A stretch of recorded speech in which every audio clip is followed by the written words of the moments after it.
tarde E boa boa noite! noite. Sejam todos bem-vindos a esse que é o melhor dos melhores podcasts sobre privacidade e proteção de dados. Eu sou a Karina Santos, sou advogada, sou DPO, especialista na LGPD e no gerenciamento de programas de privacidade. Eu sou a Mariana Risse, assim como a Karina, também sou advogada, também sou especialista em proteção de dados pessoais, atuando aí com projetos de adequação já tem alguns anos e também atuo como encarregada de proteção de dados. E no episódio de hoje a gente vai falar de um tema que é assim muito conhecido, né, Mari? Todo mundo já ouviu falar desse tema, mas também é um dos temas mais temidos e que pode gerar mais problema para quem está em casa aplicando a LGPD. Então, hoje nós vamos falar sobre o consentimento, a base legal chamada de consentimento. Gente, o consentimento ele é complexo, ele é desafiador, ele tem uma série de regras e hoje vocês vão aprender como implementar esse consentimento da forma certa, fugindo desses riscos, fugindo de todas as ciladas e principalmente indo na direção correta para a finalidade correta, não é, Mariana? Com certeza. Então, começando do começo, o que é o consentimento, né? Para a gente contextualizar a nossa conversa daqui para frente. O consentimento, né, assim, nos termos que estão escritos na LGPD, é uma manifestação livre, vamos guardar essas palavras, livre, inequívoca e informada que o titular passa na hora que você pede para tratar o dado dele, né? Então, titular, gente, é a pessoa que é a dona do dado. Quem que é o titular? Eu, você, a Mariana. É a pessoa a quem o dado se refere. Então, sempre que a gente falar titular aqui nesse podcast, você já lembra que a gente está falando da pessoa física, aquela que é a dona do dado, a de quem saiu aquela informação, né? Se é que a gente pode falar dessa forma. Perfeito, exatamente. A lei, ela coloca mesmo esse termo, né, de titular, porque não quer, para que não fique uma ideia de propriedade, mas na prática é isso, é o dono daquele dado, tá? Uma pessoa natural, física, portanto, né? Uma pessoa física e uma pessoa viva, né? Isso é importante também da gente. É importante, um dia a gente fala disso. A gente fala desse tópico também. Mas então tá, a gente quebrando, né, o conceito de manifestação livre, inequívoca e informada do titular, a primeira coisa que eu gostaria de destacar é o que é uma manifestação livre. Meu né? Deus. O que é uma manifestação livre? Significa, pessoal, que essa manifestação de vontade, ela não pode ser feita de forma coagida. A pessoa não pode estar sendo pressionada, você não pode pôr uma arma na cabeça da pessoa e falar, consente que eu trate seus dados, senão você não pode. Então, tem que ser uma manifestação espontânea daquele titular, uma manifestação, portanto, livre. A próxima palavra é informada. O que isso significa, né? A palavra informada, ela está muito relacionada com o conceito de transparência, que é um princípio, assim, basilar da LGPD. Então, a pessoa, para ela poder consentir com alguma atividade de tratamento, ela precisa saber exatamente o que aquela empresa, o que aquele controlador, que também é uma palavrinha que a gente vai falar bastante, vai fazer com o dado dela. Então, isso inclui, por exemplo, quais dados você está pedindo para captar meus, para quais finalidades você vai tratar essas informações, se você vai compartilhar essa informação com algum terceiro, por quanto tempo que você vai armazenar esses dados. Tudo isso faz parte do conceito de transparência. Então, você só tem condições de consentir com um tratamento que você sabe, tintim por tintim, o que vai ser feito com aquela informação. Então, livre, falamos. Informada, falamos. E agora, inequívoca, tá? Inequívoca está relacionado com aquela ideia de que você não pode presumir o consentimento de alguém. Então, uma coisa que a gente vê muito e que é super controversa são aqueles checkbox, né? Você entra num site e o site fala assim, ao navegar no nosso site, você automaticamente está concordando que a gente trate seus dados para tais finalidades. Ou você vai fazer assinar algum serviço, né? Entra em alguma plataforma e você assina, você tem que concordar com os termos de uso. Quando essas caixinhas já vêm preenchidas, isso é uma péssima prática. Porque se entende que aquele consentimento ele não é inequívoco, tá? Então, olha só, essas são as questões que devem sempre estar no nosso radar quando a gente estiver falando de consentimento, sob pena dele ser considerado um consentimento nulo. Então, para quem ficava achando que consentimento era só assinar ali um link concordo, li aceito, acabou de cair por terra essa ideia, porque a gente está vendo que consentimento é uma base legal para a gente conseguir tratar o dado, depois a gente vai explicar isso, e sendo uma base legal, ele tem uma forma própria de ser coletada, que é essa forma que a Mariana Perfeito. trouxe. Tem que ser uma forma de você expressar, ela é específica. Eu não posso simplesmente pegar, a gente falou no último episódio, né, sobre pegar modelos na internet, jogar alguma coisa no chat GPT e pegar. Isso não é é arriscado, né? Porque você pode não estar dando a transparência suficiente para aquele titular e depois, num processo judicial, num processo de fiscalização, isso é considerado como um consentimento nulo, o que significa que você não tem uma base legal, ou seja, uma autorização legal para você tratar aquela informação e isso contamina toda a sua operação, Nossa. tá? Toda operação que tiver pautada, que tiver baseada naquele consentimento, ela cai, ela cai toda. Então, me parece que quando a gente está falando de consentimento, existe aí por detrás uma forma de se fazer, né? Que quem tenta fazer sozinho provavelmente está errando muito, né? Sim, a gente vê muito e corrige muito esses errinhos que as pessoas cometem quando elas tentam fazer esses documentos por si mesmas, né? Então, os erros mais comuns que a gente vê, e isso acontece muito, então você que tem uma empresa, ou você que está nos assistindo, e que você, se alguma empresa te solicita seu consentimento, tenha isso em mente, tá? A gente vê muito formulários de consentimento que são vagos ou que são prolixos, né? Violando o princípio da transparência, então é tão confuso o que está escrito ali, ou é um termo tão grande, ou tem tantas finalidades abarcadas ali, que você não sabe exatamente com o que você está consentindo, né? Isso é um problema comum. Um outro problema comum é a gente justamente abarcar uma série de finalidades no mesmo documento. Isso é uma péssima prática, porque o que se entende é que o seu consentimento tem que ser modular. A palavra que eles usam é modular. Significa que não pode ser uma relação de tudo ou nada, não é binário.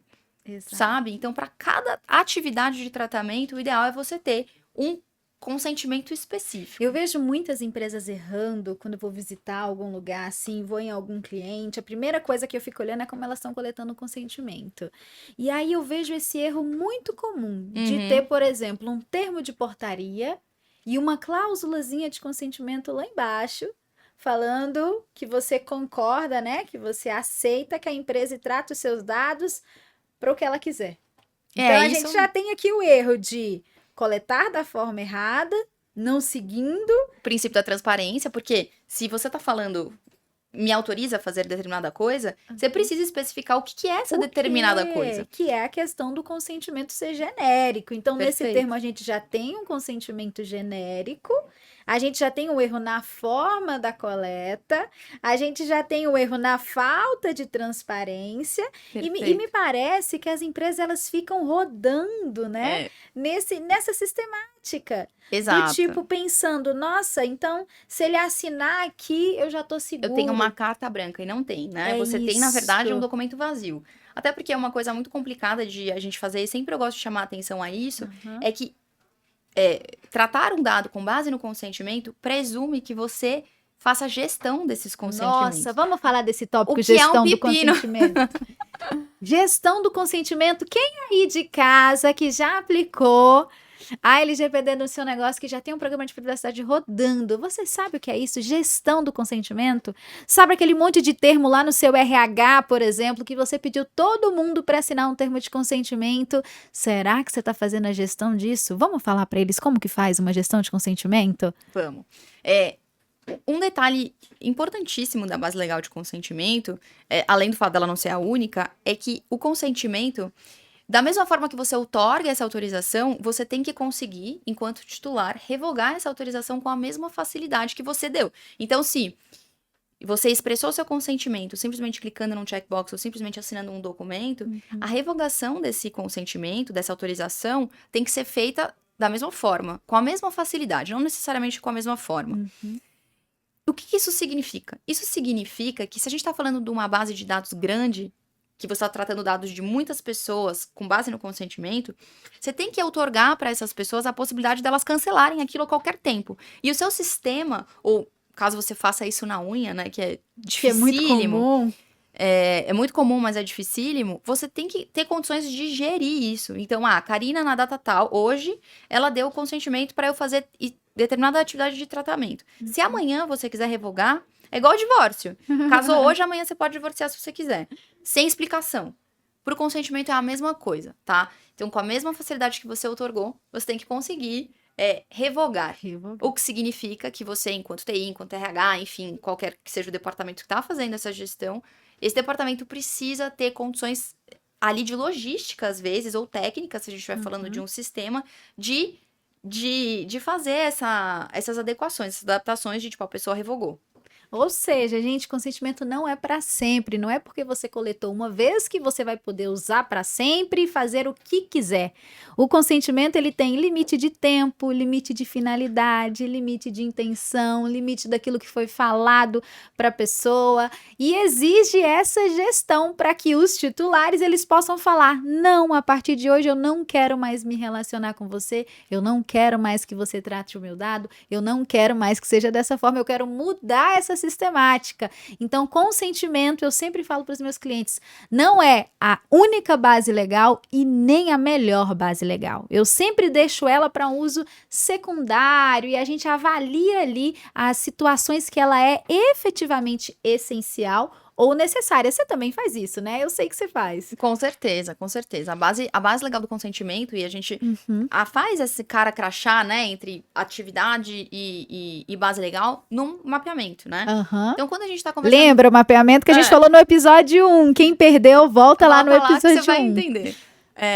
Quando a gente tá fazendo esse cara crachá entre atividade e a base legal aplicável, eu sempre que possível tento fugir do consentimento. Porque eu acho que ele é muito frágil enquanto base. Muito. Por mais que parece que tá no inconsciente coletivo, de que o consentimento é a única base existente, ou de que ele teria, sei lá, uma hierarquia, ele estaria mais alto na hierarquia das bases legais, isso não é verdade. E ele é frágil enquanto base, na minha opinião.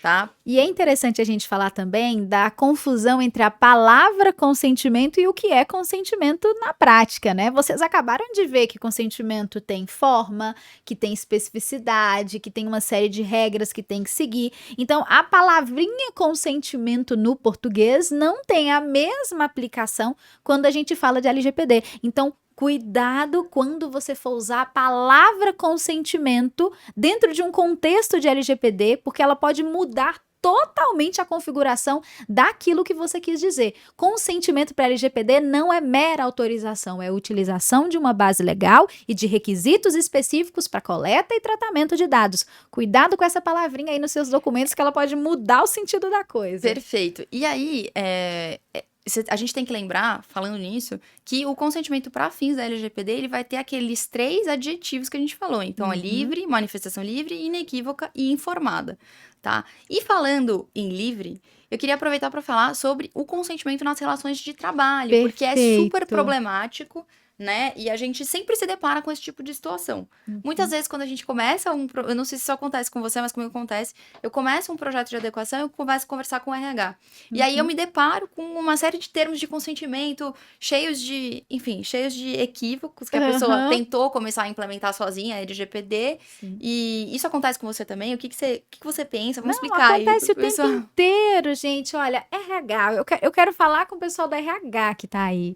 Vocês que são do RH, se eu pudesse dar um conselho principal, seria: avalia novamente o cabimento, se faz sentido você ter para validar as situações aí de RH na sua empresa, usar um termo de consentimento. Aqui na minha prática, na minha análise profissional, eu tenho visto com mais frequência e tenho tido, assim, cada vez mais certeza disso, de que o consentimento, ele é um uso secundário nas relações de trabalho, ele não é o uso primário. O que é isso? Primeiro, eu avalio qual outra base legal vai resguardar as minhas operações de tratamento aqui em RH, e avalio quais são os casos específicos que eu vou ter que recorrer ao consentimento, porque as outras bases não são suficientes ou adequadas para aquela situação. Então, eu uso o consentimento na exceção e não na regra. O que significa isso? Que quando você do RH coleta um termo de consentimento genérico, aplicado a todas as situações do seu RH e pede para esse colaborador assinar, você, na verdade, está constituindo uma prova em contrário para você. Você está criando ali um mecanismo que pode ser usado em um processo trabalhista contra você, evidenciando que você trata dados da forma errada, ou que você não está seguindo a LGPD, ou que você está violando a privacidade daquele colaborador por não dar para ele as garantias que são necessárias de Perfeito. transparência, de autodeterminação informativa, ou seja, cuidado com o consentimento quando a gente vai falando de relações de trabalho. Essa é uma dica, assim, do coração para vocês, viu? E por que que é isso, pessoal? Quando a gente fala de consentimento na relação de trabalho, o adjetivo que salta é sempre o adjetivo livre. Quando a gente está numa relação de trabalho, presumidamente existe uma relação de poder entre o empregador e o empregado. O que significa que a capacidade daquela pessoa de consentir de forma efetivamente livre, sem ter o risco dela sofrer algum tipo de retaliação, é menor. Então, é por esse motivo que a gente usa de forma secundária, de forma muito específica, e são termos Exato. hiper detalhados, enfim, não é assim. Exatamente, né? exatamente. E como principais cuidados, assim, que eu acho que a gente pode falar pro pessoal na hora de aplicar o consentimento. Olha, é difícil falar sem um caso específico. Vamos dar um exemplo? Claro, Vamos vamos. falar, por exemplo, daquele mural de aniversário? Sabe, quando a empresa tem aquele mural de aniversário e ela quer colocar lá a foto do colaborador e ela quer colocar o nome, às vezes até a data de nascimento, né? Uhum. Esse é um caso que a gente costuma usar o consentimento, porque às vezes eu não consigo justificar pela relação de trabalho ou pelo legítimo interesse, depende muito de como é o formato, né, a interação entre o colaborador e a empresa. Esse é um caso que a gente poderia usar o consentimento. Uhum. Então, a empresa vai estruturar esse consentimento seguindo todas as regras que a gente já falou. E aí, o segundo passo, que é o que eu quero trazer agora para vocês, é como comunicar esse consentimento para o colaborador, para entrar nesse ponto da liberdade. Então, eu não posso simplesmente chegar e falar assim, ó, tá aqui, ó, assina, é regra da empresa. Consentimento não é documento obrigatório. Você tem que chegar para o colaborador e ter uma conversa e falar assim, olha só, nós precisamos do seu nome, da sua foto, talvez da sua data de nascimento, para poder colocar lá no mural. Você gostaria, olha o ponto, você gostaria de fazer parte do mural? Você gostaria de fazer parte dessa campanha? Você gostaria de participar disso? E outra, você, enquanto empresa, tem que assumir o compromisso de que o funcionário, caso ele não consinta, ou caso ele não queira, ele não vai ser de nenhuma forma retaliado. Exato. Isso é fundamental também, porque... Fundamental, porque senão tira a característica da Liberdade. liberdade. Então, você senta com esse colaborador e explica o que vai ser feito com esses dados, que eles vão ser usados só para essa campanha de aniversário, que vai só para a revista, que vai só para a situação tal, e que ele tem total liberdade, inclusive, de depois desistir, de depois de um tempo falar, não quero participar mais, por exemplo. Claro que aqui, respeitado todos os direitos e obrigações que estão relacionados ao fato dele ter aceito essa condição, ter participado aqui desse programa por meio do consentimento. Mas o ponto é, como você comunica o consentimento é fundamental para que ele seja coletado da forma correta. Não basta só chegar com um documento e pedir ele para assinar e, pior ainda, falar que esse documento a partir de hoje é obrigatório, porque ele não é um documento obrigatório, porque o aceite não pode ser obrigatório. Se for obrigatório, já não é consentimento, a gente tem que procurar outra base legal. Perfeito. Eu acho que só desse bate-papo rápido aqui já deu para o pessoal perceber que não é um documento simples. Então, que a gente tem que evitar, se você é um gestor de RH, se você é um colaborador, né? Se você é um CEO de uma grande empresa ou de uma pequena empresa média, qualquer tamanho que seja, se você tem algum tipo de ingerência sobre isso, de departamento pessoal, tenha isso em mente. Né? Não é uma coisa simples, não é uma coisa que a gente recomenda que você pegue o modelo da internet e peça pro chat GPT. Não faça isso, gente, por favor, chat GPT atualizado até o ano de 2021. Vamos fazer esse cálculo com o pessoal? A lei surgiu em 2018, começou a valer em 2019, 2020, né? 21 as sanções. 2021 as sanções e a gente está agora no ano de 2024. De 2021 para 2024, a gente já tem novas interpretações que vieram da Autoridade Nacional de Proteção de Dados. Já tem jurisprudência. A gente já tem jurisprudência. A gente já tem uma evolução... processos, a gente tem uma evolução do mercado de interpretação, uma evolução técnica mesmo, de entender como que a lei funciona no Brasil. Então, aquilo que era válido em 2021 já não faz tanto sentido hoje. Por exemplo, em 2018 era muito comum todo mundo achar que o